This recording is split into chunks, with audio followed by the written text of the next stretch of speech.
So this is going to be a quick video. So this is going to be about break and continue keywords. I haven't done this for the C# one, but they were the same for both of them. So I'll just do it for one language instead of two. Like the current goal is to kind of focus more on the C++, so I can catch up a little bit. So they're more or less at the same length. And then once I get that, I can do both at the same time, because I have some other plans in storage. So to show how they work, I will just start off with making a for loop. And let's just do I smaller than 8, and then let's make a condition here, which is if I is equal to 4, then we will do, let's just do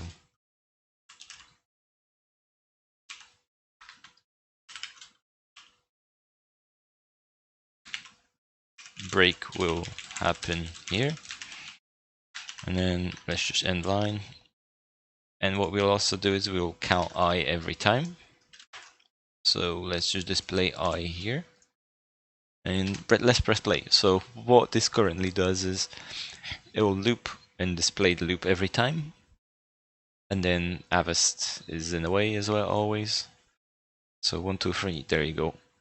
Break happens because it's on the fourth one, but of course we haven't implemented the break. And in the meanwhile, I'll just quickly disable Avast. Let's make that actually bigger.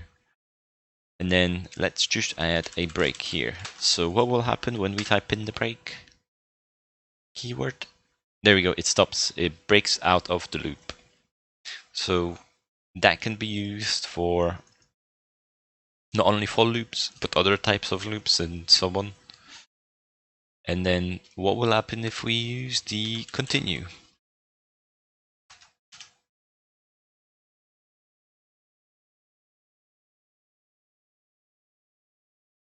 There we go. So the continue statement breaks one iteration in the loop and a specific condition occurs and then continues with the next iteration of the loop. So what I kind of did is it skips the value of 4. So when we got to 4, instead of going here, it finished the loop and went back to the beginning. That's why we didn't print 4. So if we get rid of that, just to show that it worked, there you go, see, we get the 4, but we don't. And then with a break, there we go.